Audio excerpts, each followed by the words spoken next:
잠언 6장 6절부터 11절입니다.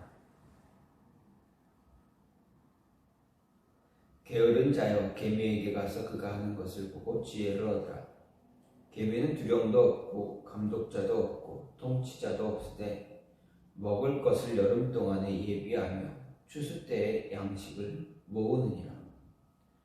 게으른 자여 내가 어느 때까지 누워 있겠느냐? 내가 어느 때에 잠이 깨어 일어나겠느냐? 좀 더 자자, 좀 더 졸자, 손을 모으고 좀 더 누워있자 하면 내 빈궁이 강도같이 오며 내 곰핏이 군사같이 이르리라. 아멘. 오늘 말씀 잠언 6장 6절부터 11절입니다. 오늘 잠언 6장 오늘 말씀은 지혜로운 삶을 살아가기 원하는 자가 경계해야 될 것이 있다라고 합니다. 잠언의 저자는 솔로몬은 우리가 세상을 살아갈 때 정말 지혜롭게 살기 위해서 말씀대로 하나님이 말씀하시는 대로 뜻대로 살아가기 위해서 경계해야 할 것이 있다 분명하게 이야기합니다. 그 경계할 것을 6가지를 얘기하는데 오늘 말씀은 그 경계할 6가지 가운데 3번째입니다. 3번째를 이야기하는데 그것이 무엇이냐? 바로 게으름입니다. 나태함입니다. 그래서 오늘 말씀 잠언 6장 말씀에서는 게으름에 관한 훈계가 이어지고 있습니다. 게으름에 관한 경고는 잠언 6장뿐만 아니라 24장, 26장, 27장, 30장에서도 조금씩 언급되고 있습니다. 이 본문은 우리에게 현실의 삶을 우리가 우리에게 주어진 삶을 살아갈 때 개미조차 앞날을 준비하고 있는데 정말 안일한 삶을 준비하고 있기 때문에 우리 역시 안일한 삶을 살지 말아야 한다라는 것을 이야기합니다. 그리고 나태한 자, 게으른 자 그들에게 어떤 결과가 일어나는가? 필경 궁핍에 빠질 것이다 라고 경고하고 있습니다. 오늘 말씀에서 저자는 먼저 한창 젊고 건장한 시기에 게으름에 빠져 자기 일을 하지 않는 젊은이를 곤충 가운데서도 지극히 작지만 정말 부지런하고 성실한 개미와 대조시키고 있습니다. 그리고 그 어리석음, 개미와 대조되고 있는 그 게으른 젊은 자를 풍자하고 있습니다. 특히 여기서 한낱 미물에 지나지 않는 개미가 지도자도 없이 일하는 것을 강조하면서 부모나 교사 그리고 지도자의 각성에도 불구하고 게으름을 버리지 못하는 젊은 사람의 어리석음을 정말 강도 높게 비판하고 있는 것을 볼 수가 있습니다. 이렇게 게으름과 나태함 속에 살아가는 자 그의 결과는 어떻습니까? 비참한 결과를 맞게 됩니다. 정말 피할 수 없는, 돌이킬 수 없는 그런 비참한 결과를 맞게 된다라는 것입니다. 육체적인 게으름, 육체적인 나태함뿐만 아닙니다. 그것뿐만이 아니라 영적인 게으름에서 빠져나오지 못하면 어떻게 됩니까? 그 결과 역시 육체적인 게으름에 비교할 바가 아니다라는 것을 우리는 기억해야 합니다. 이런 본문의 내용은 너무나 당연하고 상식적인 수준의 교훈일지 모르겠지만 이런 상식적인 수준의 교훈을 올바로 받아들이고 자기 삶을 각성하는 것이 쉽지 않다라는 것입니다. 우리는 너무 잘 알고 있습니다. 정말 상식적인 수준의 교훈이지만 우리의 삶에서는 이러한 교훈도 받아들이기가 매우 힘들다라는 것도 우리가 알고 있습니다. 이런 삶을 사는 게 그렇게 쉽지 않은 것입니다. 특히 오늘 말씀 이면에는 젊은 날 육체적 나태함만이 아니라 육신의 일에 빠져서 영적인 나태함에 빠져들어 미래를 대비하지 못하고 하루하루를 육신의 욕구에 이끌려 사는 사람들에게 정말 심각한 도전을 주는 내용입니다. 이것을 감안할 때 보면 오늘 말씀의 교훈들은 상식 수준에 지나지 않는다고 이렇게 우리가 낮게 평가할 수 없습니다. 폄하할 수 없고 깨어 있어야 되고 믿음의 싸움을 싸워야 할 우리 모두에게 어떤 경각심을 심어주는 자극하는 그런 중요한 교훈의 말씀을 전달하고 있습니다. 그러면 우리가 어떻게 하면 우리 안에 있는 정말 우리 안에 존재하고 있는 내재하고 있는 이 나태함, 게으름 이것을 이겨낼 수 있을까? 저는 우리 고민이 됩니다. 육신의 나태함과 영적인 나태함에 빠져들지 않으려면 어떻게 해야 될까? 오늘 말씀을 보면서 조금 생각할 수 있는 것은 주어진 기회를 활용할 수 있는 모습을 가져야 한다라는 것입니다. 6절 말씀을 보면 게으른 자여 개미에게 가서 그가 하는 것을 보고 지혜를 얻으라 이렇게 저자는 이야기합니다.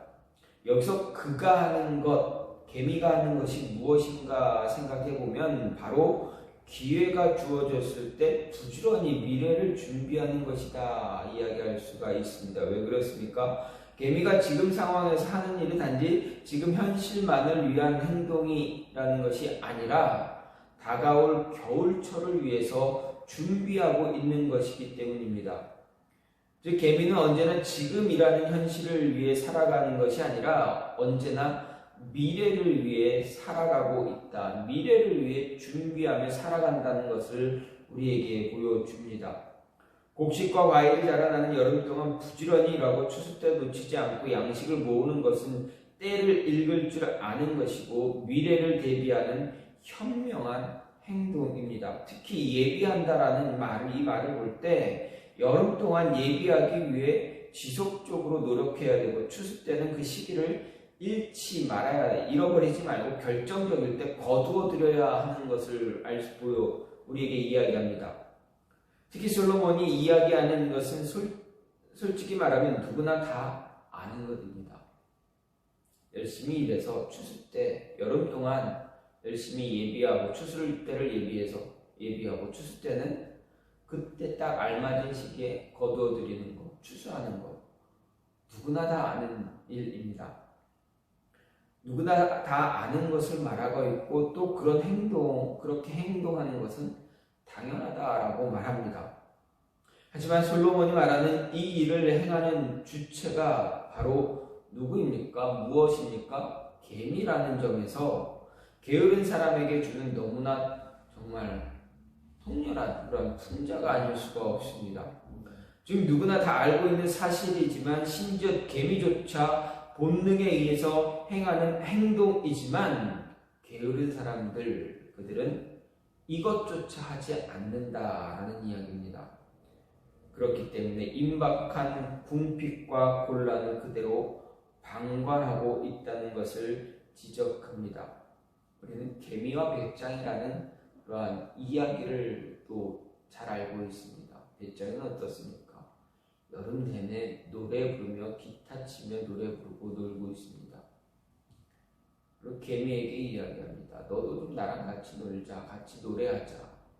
개미는 어떻습니까? 아니다. 우리는 일해야 된다. 겨울을 나기 위해서 일해야 된다. 추수 때가 지나고 마침 겨울이 왔을 때 배짱이는 어떻게 합니까? 놀고 먹고 즐기다가 어떻게 됩니까? 이제 갈 곳 없고 먹을 것이 다 떨어졌습니다. 추위에 벌벌 떨다가 어디를 갑니까? 개미 집에 갔더니 개미가 받아줍니다. 이런 이야기를 우리는 알고 있습니다. 여름 내내 놀다가 겨울이 되니 이제 갈 곳이 없어지는 그런 처지에 놓여버린 것입니다. 이렇게 게으름을 피우다가는 어떻게 됩니까? 그 결과 마지막이 불을 보듯 뻔하다라는 것입니다. 이런 모습을 보면서 많은 사람이 이렇게 말을 하기도 합니다. 나에게 기회가 주어졌더라면. 하지만 그들의 삶을 정확하게 들여다보면 어떻습니까? 정말 기회가 주어지지 않은 것이 아니라 주어진 기회를 제대로 활용하지 못했을 뿐입니다. 배짱이에게는 기회가 주어지지 않았습니까? 겨울을 준비할 기회가 없었습니까? 분명히 있었습니다. 개미에게 개미의 조언을 충고를 들었다면 어떻게 했습니까? 어떻게 되었겠습니까?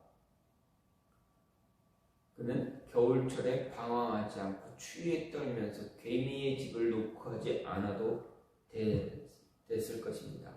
자신에게 주어진 기회에 활용하지 못했을 뿐입니다. 아니, 기회가 주어졌고 충고와 조언이 있었음에도 불구하고 귀를 닫은 것입니다. 기회를 잘 활용하지 못했다라는 것입니다. 이 기회를 잘 활용하지 못했다는 것은 준비가 되어 있지 못했다라는 모습이 되기도 합니다. 준비가 되어 있지 않았다는 말은 무엇입니까? 준비를 게으르게 했다라는 것과 동일합니다. 자신의 게으름 때문에 주어진 기회에 활용하지 못하고 시간이 지나 기회가 없었다 핑계를 대는 것입니다. 우리나라 드라마 가운데 낭만닥터 김사부에서 배우 한석규가 이런 대사를 합니다. 그의 대사 가운데 포기하는 순간 핑계거리를 찾게 되고 할 수 있다고 생각하는 순간 방법을 찾는다라고 이야기합니다. 어느 한 사람이 자신에게 주어진 일을 포기하는 순간 핑계거리를 찾는다고 합니다. 할 수 있다고 하는 순간 방법을 어떻게 할 수 있는지, 어떻게 하면 할 수가 있는가 방법을 찾게 됩니다. 맞습니다. 포기하면 핑계거리를 찾습니다. 힘들어서 포기하면 무엇 때문에 못했다, 이것 때문에, 무엇 때문에, 누구 때문에 라는 핑계거리를 찾습니다. 하지만 할 수 있어, 그래 할 수 있어, 이 문제, 그래 이 장애물 피할 수 있어, 넘어설 수 있어, 이겨낼 수 있어 라고 한다면 이겨낼 방법, 피해갈 방법, 그 장애물 뛰어넘을 방법을 찾게 됩니다. 게으른 자들은 핑계를 많이 듭니다. 왜 그렇습니까? 왜 핑계를 찾습니까? 포기하기 때문에 그렇습니다. 핑계거리를 찾아야 자신의 모습을 합리화시킬 수가 있습니다. 한석규의 대사는 아마도 게으른 자들이 가장 많이 하는 말일 수 있습니다. 왜 그렇습니까? 그들은 어떤 일을 시작할 때 그 길이 막히면 쉽게 포기하고 왜 포기했냐고 물을 때 핑계를 대기 때문에 그렇습니다. 하지만 길이 막혔어도 할 수 있다고 생각하는 사람들, 막힌 길을 뚫을 방법을 찾습니다. 어떻게 하면 이 고통스러운 순간을 이겨낼 수 있는지, 어떻게 하면 이 장애물을 뛰어넘을 수 있는지를 생각하고 고민하게 됩니다. 주어진 기회를 잘 활용하지 못한 사람들 역시 핑계거리를 찾게 됩니다. 그리고 그 핑계를 합리화시키려 합니다. 이런 모습이 바로 게으른 사람들이 행하는 공통된 행동이다라는 것 잊지 말아야 합니다. 핑계를 찾기보다는 자신의 행동을 합리화시키기보다는 자기보다 앞서간 사람들, 그들의 흔적을 찾아보고 그들의 흔적을 바라보고 확인하고 노력하며 살아갈 때 자신 안에 존재하는 게으름을 벗어버릴 수 있고 쫓아낼 수 있고 성실하게 신실하게 후회하지 않는 삶을 만들어갈 수가 있습니다. 솔로몬은 게으른 자들을 향해서 우리의 일상적인 삶에서 성실하게 살아가는 흔적을 찾기 쉬운 예로 무엇을 이야기했습니까? 개미를 언급했습니다.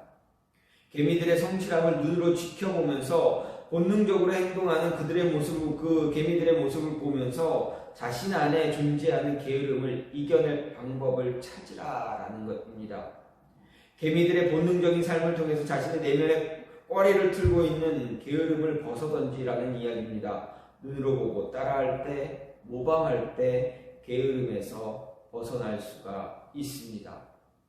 이런 노력을 취하는 사람들, 주어진 기회를 어떻게든 활용하는 사람들입니다.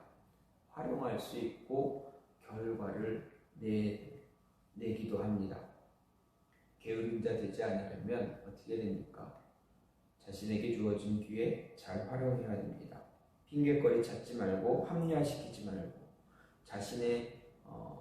자신보다 먼저 간 사람들, 앞서간 사람들, 그들의 흔적을 찾아보기도 하고 그들이 어떻게 이러한 고통, 이러한 어려움에서 이겨냈는가를 찾아보고 그것을 그 길을 따라가기도 하고 아니면 흉내도 내고 이런 모습을 가질 때 게으름에서 벗어날 수 있다.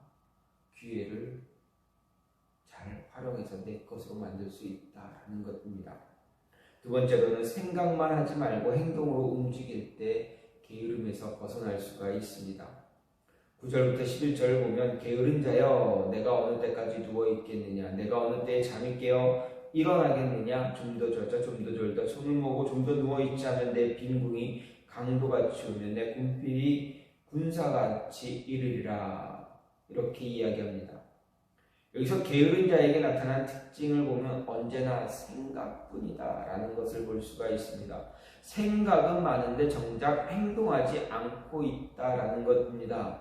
즉 솔로몬은 게으른 자는 자신이 생각하는 것에 대해 실천하는 행동이 더디다라는 것을 이야기합니다. 어느 때까지 누워있겠느냐 이 말은 이제 일어나야지 하면서도 일어나지 못하는 사람의 모습을 이야기합니다.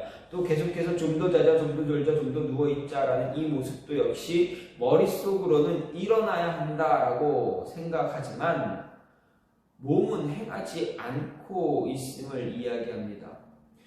생각은 하지만 행동하지 않고 있다. 행동으로 옮기지 않는다라는 말입니다. 생각이 많다는 것 어떻게 보면 나쁜 것이 아닙니다. 좋습니다. 생각이 많아야 생각을 많이 해야 과오를 실수를 줄일 수 있습니다. 잘못된 모습들을 잘못된 길을 가지 않을 수가 있습니다. 생각 없이 행동하는 것보다 생각하고 행동하는 것이 더 올바른 길로 따라갈 올바른 길을 갈 수가 있기 때문입니다. 하지만 생각을 너무 오래 하면 어떻게 됩니까? 도리어 일을 망치게 됩니다. 생각 많이 하고 생각을 좀 많이 하면 어떤 방법을 더 좋은 방법을 찾느냐고 생각을 많이 할 수도 있겠지만 너무 생각에 빠져 있으면 도리어 일을 망칠 수도 있다라는 것입니다. 왜 그렇습니까? 일을 시작하는 때가 있고 마무리해야 할 때가 있기 때문입니다. 다 때가 있다라고 분명히 성경 전도서 기자도 이야기합니다. 때를 놓치면 아무 소용이 없습니다. 모든 것에 다 그 시기가 존재하고 있다고 분명히 이야기합니다. 그 시기를 놓치면 기회는 다시 돌아오지 않게 됩니다. 이런 예화가 있습니다. 내일이면 집지리라는 그런 노래를 하는 새가 있습니다. 그 새의 별명 날만 새면 날이 새면 내일이면 집지리 또는 날만 새면이었다 이야기합니다. 이 새는 따뜻한 낮에 마음껏 놀다가 밤이 되면 추워서 후회하곤 했습니다. 그래서 새끼 새들이 아버지 새를 원망합니다.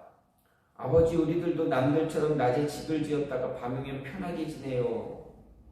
이렇게 이야기합니다. 그때 아빠 새가 이야기합니다. 뭐냐 잘못했다. 날만 새면 집 짓게. 내일이면 집 지으리. 내일이면 집 지을게. 이렇게 추워서 오들오들 떨지만 정작 날이 새면 어떻게 됩니까? 밤에 했던 말은 잊어버립니다. 그 각오를 잊어버립니다. 하룻밤을 어떻게 지냈는데 다음이야 못 참겠어. 우선 편하게 즐겁게 재밌게 멋지게 지내야지. 그래서 하루를 또 하루를 자식들과 재미있게 보냅니다. 초조한 새끼 새들이 아빠 새에게 말합니다. 오후가 됐습니다. 집 지어야죠. 뭐라 얘기합니까? 괜찮아. 해질녘에 지으면 돼. 그래도 늦지 않아. 정작 해질녘 때면 어떻게 됩니까? 오늘도 어떻게 지내고 내일이면 집 지어야지. 내일이면 집 지리. 날만 새면 집을 지으지. 날이 새면 집을 짓자. 이렇게 이야기합니다. 밤이 되고 추워지고 날만 새면 집지리. 내일이면 집지리. 이렇게 웁니다. 하지만 날이 새면 또 반복됩니다. 게으름에 집을 짓지 않습니다. 놀고 즐기느라 집을 짓지 않습니다. 갑자기 추워진 저녁 어느 날 이 세 가족들은 다 얼어 죽게 됩니다. 동사했습니다. 날이 새면 집을 지어야지라고 이렇게 생각만 하고 행동으로 옮기지 않았기 때문에 어떻게 됩니까? 어느 순간 동사해버리는 모든 것을 잃어버린 그러한 모습이 되어버립니다. 이 새뿐만이 이 풍자하는 이 새, 비유를 든 이 새의 모습만이 아니라 우리들도 마찬가지다라는 것입니다. 생각만 하고 행동으로 옮기지 않으면 어느 순간 갑자기 모든 것을 다 잃어버리게 됩니다. 이런 모습 바로 게으른 사람들의 표본이다 할 수 있습니다. 게으른 자는 좀 더 자자, 좀 더 졸자, 좀 더 늙자 하면서 조금 있다가 조금만 더 있다가 조금만이라는 말만 되풀이하고 맙니다. 그런 말만 되풀이합니다. 그리고 나중에 그 시간을 후회합니다. 마지막 어느 순간 갑자기 환란이 고난이 다가오면 그때 가서 후회하고 만다라는 것입니다. 모든 것을 다 잃어버린 그 순간 후회만 몰려오게 됩니다. 솔로몬은 게으른 사람을 언급할 때 자만을 예로 들었지만 보다 깊은 의미에서 게으른 사람은 자기의 욕구를 따라 움직이는 사람입니다. 자고 싶으면 자고, 눕고 싶으면 눕고, 놀고 싶으면 놀고, 먹고 싶으면 먹는 사람입니다. 욕구에 따라서 움직이니 통제가 되지 않습니다. 삶이 무질서해지게 됩니다. 또 무엇을 하기 위한 열정도 없게 됩니다. 열정은 어떤 일을 성취하거나 도달할 수 있게 만드는데 그 열정도 없게 만듭니다. 열정이 없으면 어떻게 됩니까? 이룰 수 있는 것이 아무것도 없습니다. 열정이 없으니 생각만 가득합니다. 생각이 가득할 때 열정이 없으면 아무것도 할 수가 없습니다. 생각만 하다 시간을 보내버립니다. 몽상가가 되어버립니다. 생각만 하니 성취하는 것도 없습니다. 늘 다람쥐 쳇바퀴 돌듯이 늘 동일한 모습으로 반복되어집니다. 반복되는 삶만 살게 됩니다. 변화가 일어나는 삶이 없습니다. 늘 그렇게 살다가 어떻게 합니까? 내가 이렇게 사는 게 맞나? 후회할 수도 있습니다. 후회하게 됩니다. 어떻게 하면 더 좋은 삶을 살 수 있을까? 고민하고 행동으로 옮기고 무언가를 시도하고 해보고 열정 갖고 해보고 그래야 게으름에서 벗어날 수가 있다라는 것입니다. 가만히 생각만 하고 있으면 안주하게 됩니다. 안주하다 보면 어떻게 됩니까? 게으름에 빠져 헤어나오지 못하게 됩니다. 마지막으로 십자가를 바라보며 마지막 날을 준비하는 자가 게으름에서 벗어날 수가 있습니다. 7절 8절을 보면 계미는 두령도 없고 감독자도 없고 통치자도 없을 때 먹을 것을 여름 동안에 예비하며 추수 때의 양식을 모은다라고 기록하고 있습니다. 이야기합니다. 여기서 여름 동안이란 일반적으로 추수기를 포함하는 무더운 기간을 이야기합니다. 추수 때는 추수 때라는 말은 보리 추수 기간인 3월과 과실과 곡식의 추수기인 9월을 함께 지칭하는 말입니다. 즉 일할 수 없는 겨울을 위해서 뜨거운 여름을 보내는 개미의 근면성과 준비성을 지칭하는 말입니다.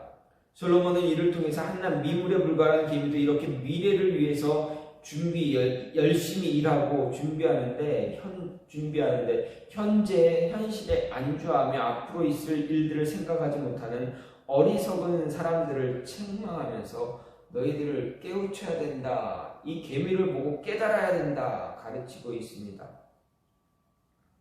일반적인 사람들의 모습을 보면 사방 곳곳에 도사리고 있는 위험과 육신의 질병, 화재, 자연재해, 사고에 비해 많은 방편을 마련하면서 살아가고 있습니다.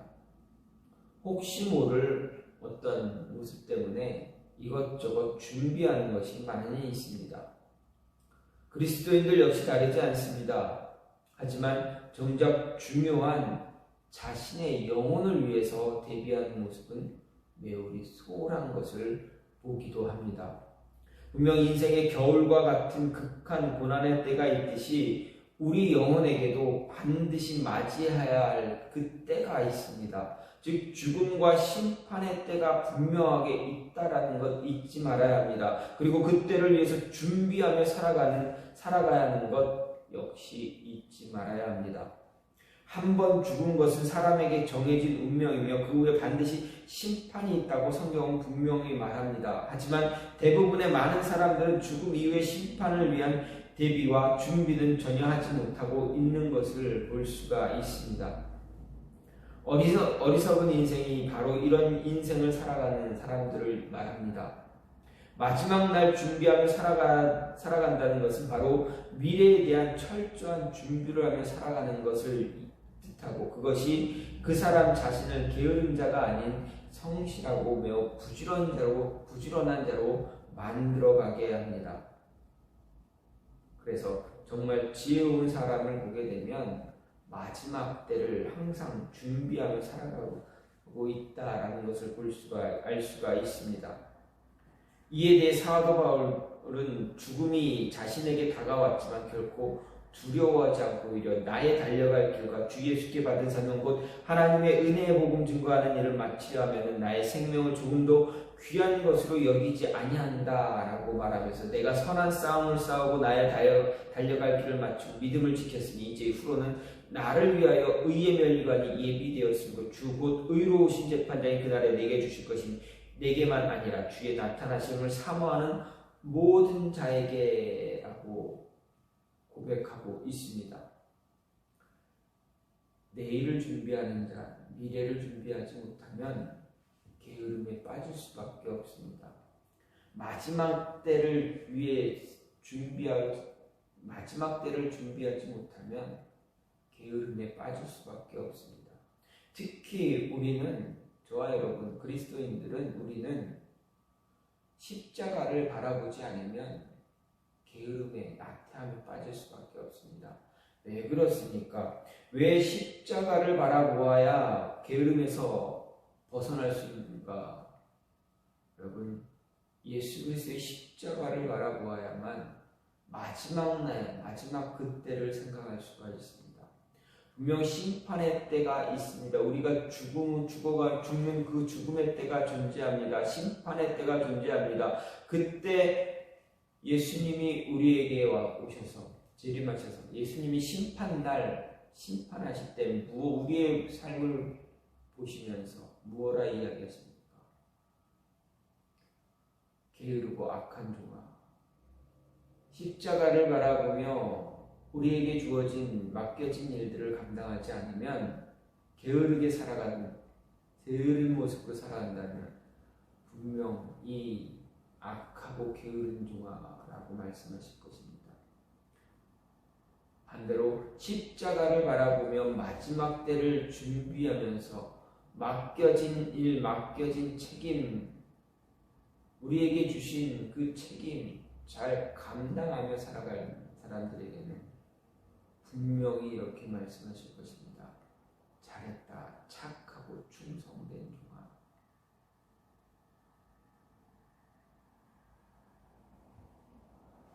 십자가를 생각할 때, 예수 그리스도를 생각할 때 우리는 게으름에서 벗어날 수가 있습니다. 영적인 게으름에서 벗어난 자, 영적인 게으름에서 벗어난 사람은 육신의 게으름에서도 벗어날 수가 있습니다. 왜 그랬습니까? 분명 각 사람 개개인에게 하나님이 맡기신 책임, 의무가 있다는 것을 알기 때문입니다. 나에게 주어진 책임, 나에게 맡기신 일, 의무, 그것을 알기에 그것을 이루기 위해서 하루하루 살아갑니다. 바르게 살았는지 잘못 살았는지 하루를 정리하며 또 하루를 시작하며 기도하고 말씀으로 시작하는 그 모습을 갖게 됨으로 인해서 우리 안에 있는 게으름을 영적으로 말씀으로 억누르며 이겨나가며 승리하는 삶을 살게 된다라는 것입니다. 말씀과 교제와 말씀으로 살아갈 때 우리 안에 있는 영적인 게으름, 우리를 영적으로 게으르게 만들려고 하는 그 모습들, 그런 것들을 말씀이 억누르고 있다, 누르고 있다라는 것입니다. 게으름이 고개 들지 못하도록 말씀이, 성령이 우리를 지켜주고 있다라는 것입니다. 그런데 십자가를 바라보지 못하면, 예수 그리스도를 바라보지 못하면 어떻게 됩니까? 영적인 게으름에 빠지게 됩니다. 말씀도 모르고 말씀을 외면하고 기도하는, 교제하는 하나님과의 교제 시간을, 예수님과의 교제 시간을 내팽개치고 내가 하고 싶은 것, 내 육신이 원하는 대로, 육신의 요구대로, 육신의 쾌락을 따라 세상이 보여주는 그 휘황찬란한 그 모습만 바라보며 살아가는 거예요. 영적 게으름에 빠지게 되고 육체적인 육신의 게으름에도 빠지게 돼요. 나중에는 어떻게 됩니까? 갑자기 마지막 그때가 되어서 후회한다. 그때가 되어서 통곡하게 됩니다. 십자가를 볼 때, 예수 그리스도를 바라볼 때 우리는 게으른 자가 아니라 부지런하고 성실하고 하나님 앞에서 자신의 일을 온전히, 자신의 임무를, 책임을 잘 감당하는 그러한 자가 될 수 있다라는 것 잊지 마시기 바랍니다.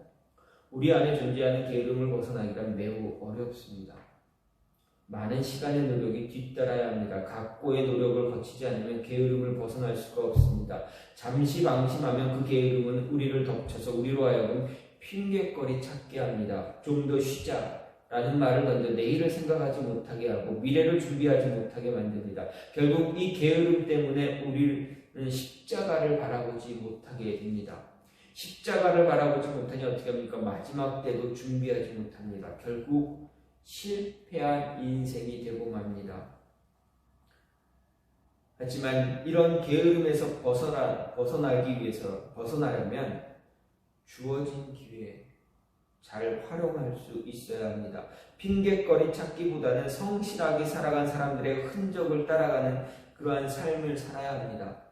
그들에게 선한 영향력을 받아야 합니다. 그리고 선한 영향력을 줄 수 있어야 됩니다. 또한 너무 많은 생각에 사로잡혀 있지 말아야 합니다. 생각이 많으면 잡념만 가득하게 됩니다. 하고자 하는 열정도 작아지게 됩니다. 행동으로 옮기는 실천이 줄어들게 됩니다. 끝내는 너무 많은 생각 때문에 우리가 바라보아야 할 십자가를 바라보지 못하게 됩니다.